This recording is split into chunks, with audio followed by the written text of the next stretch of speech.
வணக்கம் நண்பர்களே, என்னோட வாடிக்கையாளருக்கும் நான் வணக்கம் சொல்லிக்கிறேன். வாங்க நம்ம காணொளிக்குள்ளே போகலாம். வழக்கமான இந்த பணிகள் எல்லாம் முடிச்சதுக்கப்புறம் இன்னைக்கு பேண்ட் டேட்டூ அப்படின்னு சொல்லப்படக்கூடிய கையை சுற்றி முழுவதும் போடக்கூடிய கைப்பட்டை டேட்டூவை நாம் இன்னைக்கு எப்படி போடுறது அப்படின்றத பற்றி பார்க்கலாம். இன்னைக்கு போட போகிற இந்த டேட்டூவில் ரொம்ப முக்கியமான நுண்ணிய வேலைப்பாடு, ரொம்ப கவனமாக போடணும் அப்படியெல்லாம் ஒன்றுமே இல்லை. இது ரொம்ப ஒரு எளிமையான ஒரு டேட்டூ தான்.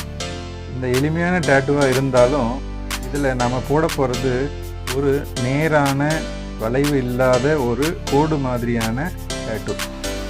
இந்த மாதிரி பேண்ட் டேட்டூ போடும்போது இந்த ஸ்டென்சிலை எப்படி நம்ம பதிய வைக்கணும் அப்படின்றத 2-3 வீடியோ போட்டிருக்கிறேன். நீங்கள் அதை இதுக்கு முன்னாடி பார்த்தவங்களுக்கு அது புரிஞ்சிருக்க வாய்ப்பு இருக்குது.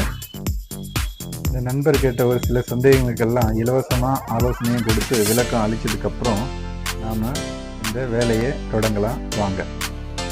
இந்த டேட்டூக்கு CRLன்னு சொல்லக்கூடிய 3 விதமான ஊசிகளை கொண்ட இந்த ஊசியை தான் நாம் பயன்படுத்த போகிறோம். இந்த ஸ்டென்சிலை பதிஞ்ச உடனே இந்த அம்புக்குறியிட்டு காமிக்கிற இடத்த நீங்கள் கவனமாக பாருங்கள். இதுக்கு ஏன்னு ஒரு விளக்கம் கொடுக்குறேன். இந்த நம்ம டேட்டூவை தொடங்குறதுக்கு முன்னாடி ஒரு சின்னதாக ஒரு பயிற்சி எடுத்துக்கணும். ஒரு வெள்ளைத்தாளில் அளவுகோலால் 4 அங்குலத்துக்கு ஒரு நீண்ட கோடு ஒன்று போட்டுக்குங்க. அந்த கோடை அதுக்கு கீழ்ப்பக்கமாக இந்த கோடு எப்படி இருக்குதோ அதே மாதிரி நீங்கள் வரையறதுக்கு முயற்சி பண்ணுங்க. அளவுகோல் இல்லாமல் வெறும் கையால் அந்த பென்சிலால் இந்த மாதிரி வர்றதுக்கு வாய்ப்புகள் அதிகம். இது ஏன்னா ஒரு முக்கியமான பயிற்சி. ஒரு முறை வரைஞ்சதுக்கு அப்புறமும் மறுபடியும் இன்னொரு வாட்டி வரையறதுக்கு முயற்சி பண்ணுங்க. எந்த விதமான வளைவும் இல்லாமல் முடிஞ்ச வரைக்கும் நேராக இருக்கிற மாதிரியான கோடை வரைய முயற்சி பண்ணுங்க. இந்த பயிற்சி ரொம்ப முக்கியமானது. பாருங்க, மறுபடியும் 3வது வாட்டி ஒரு வாட்டி நீங்கள் கோடு வரைய முயற்சி பண்ணுங்க. கொஞ்சம் உங்களுக்கு வளைஞ்சி வர்றதுக்கு வாய்ப்புகள் இருக்குது. இருந்தாலும் மனம் தளராதீங்க. ஏன்னா இதில் இருக்கிற பயிற்சியை வச்சு தான் நாம் இன்னைக்கு பண்ண போகிற டேட்டூ எப்படின்றத உங்களுக்கு விளக்கி சொல்ல போகிறேன். இதுக்கு அடுத்து மறுபடியும் ஒரு சின்ன அளவிலான கோடு, அதாவது 2 அங்குலம் வர்ற மாதிரியான ஒரு கோடு வரைஞ்சிங்க. அதுக்கப்புறமும் அதுக்கு கீழவும் இன்னும் ஒரு கோடு ஒன்று வரைங்க. மறுபடியும் இன்னொரு முறையும் முயற்சி பண்ணுங்க. 4 அங்குலத்தில் நீங்கள் ஒரே நேர்கோடு வரையும் போது வளைஞ்சு போக வாய்ப்பு இருக்குது. அதனால தான் இந்த சின்ன கோடு வரைகிறது மூலமாக உங்களோட பயிற்சி அதிகமாகும். பென்சிலால் முதல்ல ஒரு 3 முறை வரைஞ்சதுக்கப்புறம் இப்போ ஒரு பென் எடுத்து நீங்கள் மறுபடியும் வரையறதுக்கு முயற்சி பண்ணுங்கள். மறுபடியும் இதுக்கு முன்னாடி பெண்ணில் வரைஞ்ச கோட்டு மேலேயே இன்னொரு முறை நீங்கள் வரையறதுக்கு அந்த கோடு பிறழாமல் வரையறதுக்கு முயற்சி பண்ணுங்கள். இந்த பயிற்சி எதுக்குன்னா, நீங்கள் டேட்டூ மிஷினை கையால் பிடிச்சி இந்த நேர் கோடுங்களை வரையறதுக்கு உண்டான பயிற்சி தான் இது. இதை நீங்கள் எவ்வளோ தூரம் நேராக வளைவே இல்லாமல் செய்கிறீங்களோ அந்த அளவுக்கு டேட்டூ மிஷினையும் கையில் பிடிச்சி பண்ணும்போது டேட்டூ மிஷினோட எடையும் சேர்த்து நீங்கள் அந்த கோடு போடும்போது அடி பிறழாமல் கண்டிப்பாக ஒரு நேரான கோடாக இருக்கும் அப்படின்றத நான் உறுதியாக சொல்ல முடியும். ஏன்னா நீங்கள் பயிற்சியால் தான் பல முக்கியமான பல நுண்ணிய வேலைப்பாடுகளை இந்த டேட்டூ மூலமாக வாடிக்கையாளரை நீங்கள் திருப்திப்படுத்த முடியும். இதெல்லாம் ஒரு வேலையா, நாங்கள்லாம் கோடு போட்டால் ரோடே போடுவோம் அப்படின்னு நீங்கள் சொல்கிறது எனக்கு காதில் நல்லா கேட்குது. முயற்சி திருவினையாக்கும் அப்படின்னு சொல்கிற மாதிரி பயிற்சியும் திருவினையாக்கும்.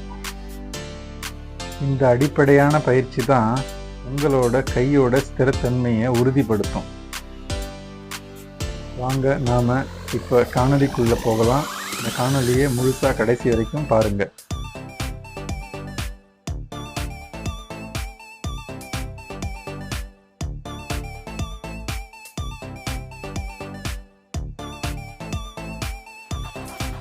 இந்த அம்புக்குறி காமிக்கிற இடத்துல பாருங்கள், கொஞ்சம் வளைவாக இருக்குது. அப்படி வளைவாக இருந்தாலும் நாம் டேட்டூ மிஷினில் ஊசியை பயன்படுத்தி போட போகிற கோடு ஒரே நேர்கோடாக இருக்கணும். அதுக்கு தான் நான் இதுக்கு முன்னாடி காமிச்ச அந்த 2 நிமிஷ பயிற்சி. அதுதான் அடிப்படையான ஒரு பயிற்சி. நீங்கள் எந்த மாதிரியான ஒரு டேட்டு போடுறதா இருந்தாலும் நீங்கள் ஒரு நேரான ஒரு கோடை வளைவே இல்லாமல் சுத்தமாக நீங்கள் போட்டாவே போதும். உங்களோட கை டேட்டூ மிஷினை எப்படி பிடிக்குது, அதுக்கு ஸ்திரத்தன்மை எவ்வளோ உறுதியாக இருக்குது அப்படின்றத நீங்கள் உறுதிப்படுத்திக்கலாம்.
நீங்கள் டேட்டூ போடும்போது நீங்கள் ஆரம்பிக்கிறது இந்த கோட்டு இது ஆரம்பிக்கிறது வலதுபுறத்துலேருந்து இடதுபுறத்துக்கு போகணும், அப்படி இல்லைன்னா இடதுபுறத்துலேருந்து தான் வலதுபுறத்துக்கு வரணும் அப்படின்னு எந்த ஒரு விதியும் இல்லை. உங்களோட கைக்கு எந்த விதமான ஒரு திசையில் நீங்கள் தொடங்குறீங்களோ அதே ஒரு நேர்கோட்லேயோ இல்லை அதே முறையிலையோ நீங்கள் தொடர்ச்சியாக நீங்கள் செய்யலாம்.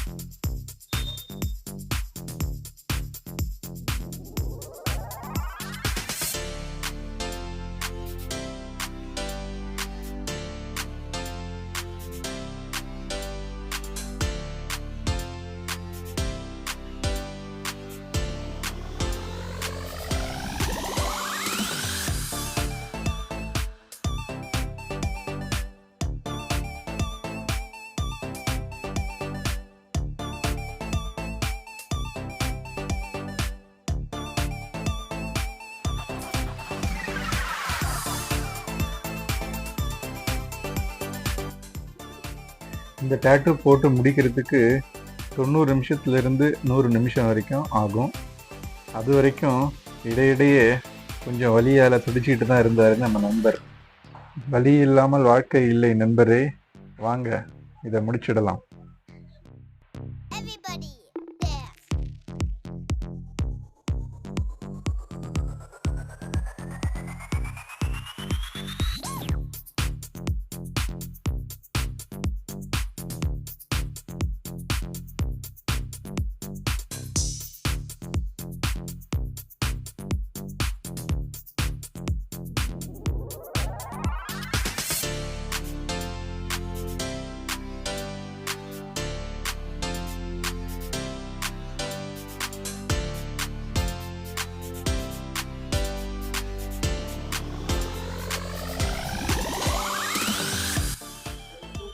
இந்த டேட்டூவில் ஒரு முக்கியமான பகுதி என்னென்னா ஓடிட்ட இடத்தை நிரப்புக அப்படின்றது தான். அதாவது இந்த டேட்டூவை வெளிப்புற கோடாக இருந்தாலும் சரி உள்புற கோடாக இருந்தாலும் சரி ரொம்ப சுலபமாக இதை உங்களால் பண்ணிட முடியும். ஆனால் இந்த கோட்டுகளுக்கு உள்ளே இருக்கிற ஒரு பகுதியை தான் நாம் இங்கால் நிரப்புறது அப்படின்றது தான் ஒரு சில கலைஞர்களுக்கு கொஞ்சம் கடினமான வேலையாக இருக்கும். இருந்தாலும் அதை தொடர்ந்து நீங்கள் செய்துட்டு வர பயிற்சி மூலமாக அதை ரொம்ப சுலபமாக மாற்றலாம். வாங்க இந்த காணொலியை முழுசாக பாருங்கள் கடைசி வரைக்கும். இதுக்கு உண்டான வழிமுறைகளை எப்படி சுலபமாக இந்த டேட்டூ இங்கை இந்த கோட்டுங்களுக்குள்ளே நிரப்புறது அப்படின்றது உங்களுக்கு ரொம்ப அருகாமையில் காமிக்கிறேன்.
இப்போ பாருங்கள், வலியால் ரொம்ப நெளிகிறாரு, துடிக்கிறாரு.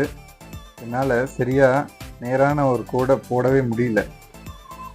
அவரை பார்க்கும்போது பாவமாக தான் இருக்குது. இருந்தாலும் நம்ம கடமையை நாம் ஒழுங்காக செய்யணும் இல்லையா? இந்த தொழிலில் கலைஞருக்கும் சரி, டேட்டு போட்டுக்கிறவங்களுக்கும் சரி, பொறுமை ரொம்பவே முக்கியம். பொறுத்தார் பூமி ஆழ்வார்னு சொல்லுவாங்க. நான் பூமியெல்லாம் ஆள்றதுக்கு ஆசைப்படல, இந்த டேட்டுவை போட்டு முடிச்சாவே போதும்னு இருக்குது. அந்த அளவுக்கு இவர் வலியால் நெளிகிறாரு, சுழிகிறாரு, வளையிறாரு, குழையிறாரு.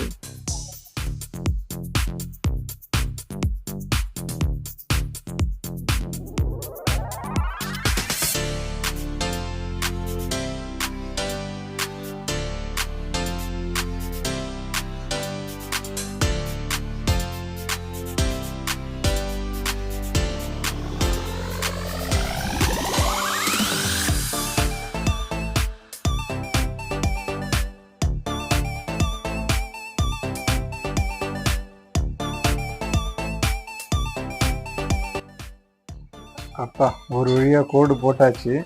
இதுக்கப்புறம் அந்த கோட்டுக்குள்ளே ரோடு போடணும். பாருங்கள், இதுதான் 9RS, 9 சிறிய ஊசிகளை கொண்ட ஒரு பெரிய ஊசி. இதை தான் நாம் இந்த டேட்டு இங்க் நிரப்புறதுக்கு உபயோகிக்க போகிறோம்.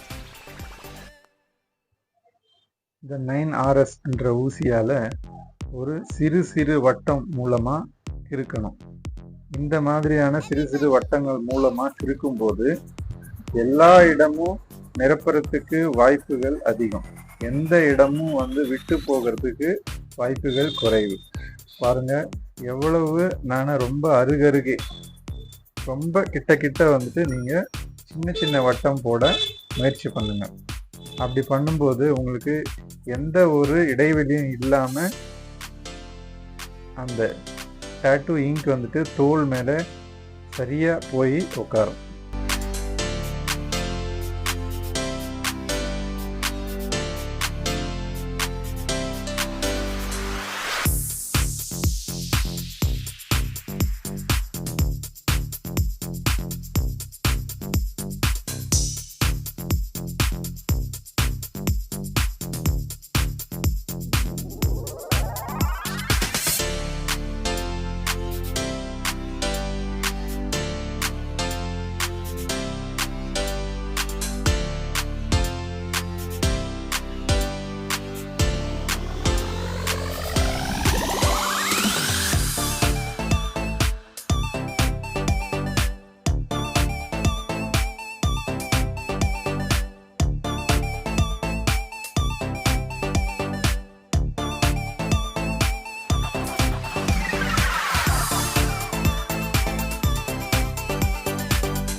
இது பண்ணும்போது நமக்கு சின்ன வயசு ஞாபகம் தான் வரும்.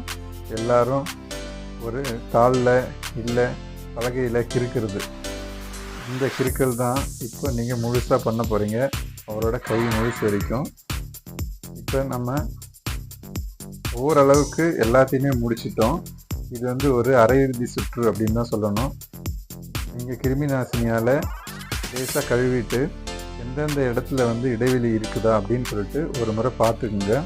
பார்த்து நல்லா பரிசோதித்ததுக்கு அப்புறமா நீங்கள் இறுதி சுற்றை ஏற்றலாம்.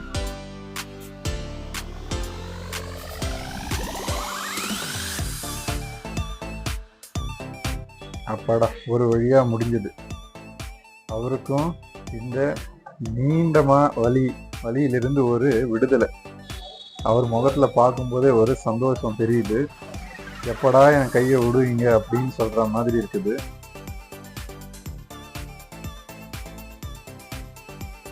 முழுசாக இந்த பேண்ட் டேட்டூ முடிஞ்சிடுச்சு.